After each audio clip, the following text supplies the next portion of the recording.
8 दिवस झालं आपले डेलीचे ब्लॉग काही येत नाही, तर त्याचं कारण हेच आहे की आपल्या भुईमुगाच्या शेंगा काढायला केली आहे सुरुवात. तरी ते सकाळ सकाळना पीठ संपलेलं होतं, त्याच्यामुळे पहिलं तर ना आत्याने ते पीठ दळून दिलं मला. आणि बाहेरची सुद्धा दळणं आलेली होती आत्याला दळायला, तर त्याच्यासाठी पिठाचा डबा लागत होता, तो त्यांना नेऊन दिला मोकळा करून. आणि नंतर लगेच इथे काव्याला उठवायला गेले. आता हिचं एकदा आवरून दिला ना की मी रानात जाण्यासाठी मोकळे होते, पण ही इतकी झोपलेली होती म्हणून तिला काय उठवायची म्हणजे इच्छा झाली नाही माझी. जाऊ दे म्हणलं, झोपू दे थोडा वेळ. तोवर इकडे मी स्वयंपाक वगैरे केला आणि आवनचा डबा सुद्धा आहे ना त्यांना बांधून दिला.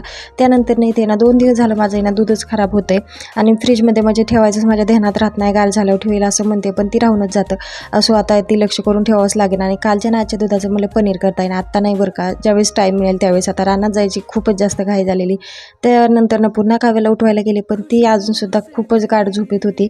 म्हणून म्हणलं जाऊ दे, आपलं धुणं भांडी राहिलेली आहे तेवढे 2 कामं करून घेऊया. तेवढ्यात ना मोटरची लाईटसुद्धा आलेली होती, म्हणून काय सगळंच पाणी भरून घेतलं.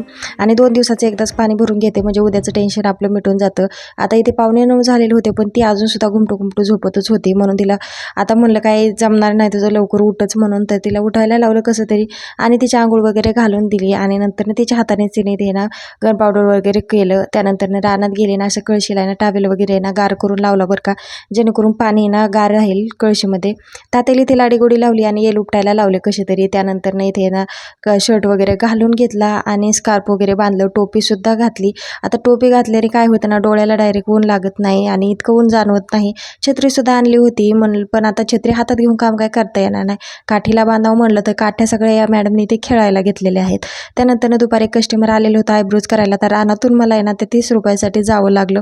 पुन्हा आल्यावरती शेंगा दिवसभर तोडल्या आणि त्यानंतर एकच ताई आलेल्या होत्या शेंगा काढायला, तर त्यांच्या शेंगा त्याने ते वाटून दिल्या. नंतर ना घरी गेले मी. तर चला, आजचा ब्लॉग आवडला असेल तर व्हिडिओला लाईक करा. बाय.